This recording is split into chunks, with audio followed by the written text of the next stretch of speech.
مسیح یسوع میں آپ سبوں کی سلامتی ہو۔ خداوند کے پاک کلام میں سے پڑھیں گے یوحنا کی انجیل، اس کا 5واں باب اور اس کی پہلی 18 آیات۔ کلام خدا میں کچھ یوں لکھا ہے، ان باتوں کے بعد یہودیوں کی ایک عید ہوئی اور یسوع یروشلم کو گیا۔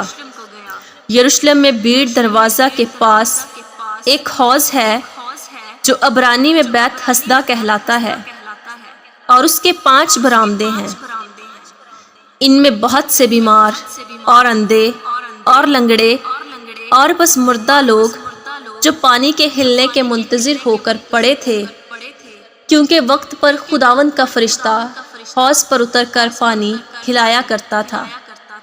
پانی ہلتے ہی جو کوئی پہلے اترتا سو شفا پاتا، اس کی جو کچھ بیماری کیوں نہ ہو۔ وہاں ایک شخص تھا جو 38 برس سے بیماری میں مبتلا تھا۔ اس کو یسوع نے پڑا دیکھا اور یہ جان کر کہ وہ بڑی مدت سے اس حالت میں ہے، اس سے کہا، کیا تو تندرست ہونا چاہتا ہے؟ اس بیمار نے اسے جواب دیا، اے خداوند، میرے پاس کوئی آدمی نہیں کہ جب پانی ہلایا جائے تو مجھے حوض میں اتار دے، بلکہ میرے پہنچتے پہنچتے دوسرا مجھ سے پہلے اتر پڑتا ہے۔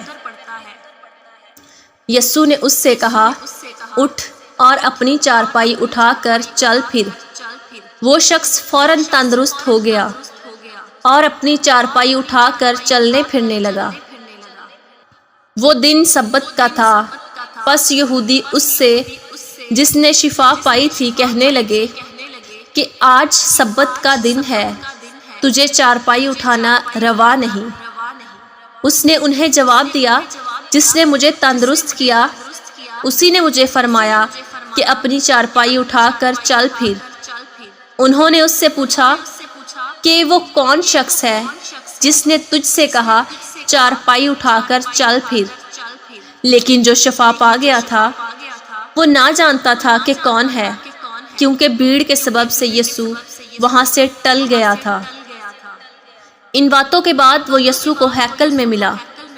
اس نے اس سے کہا، دیکھ تو تندرست ہو گیا ہے، پھر گناہ نہ کرنا، ایسا نہ ہو کہ تجھ پر اس سے بھی زیادہ آفت آئے۔ اس آدمی نے جا کر یہودیوں کو خبر دی کہ جس نے مجھے تندرست کیا وہ یسوع ہے۔ اس لیے یہودی یسوع کو ستانے لگے، کیونکہ وہ ایسے کام سبت کے دن کرتا تھا۔ لیکن یسوع نے ان سے کہا کہ میرا باپ اب تک کام کرتا ہے اور میں بھی کام کرتا ہوں۔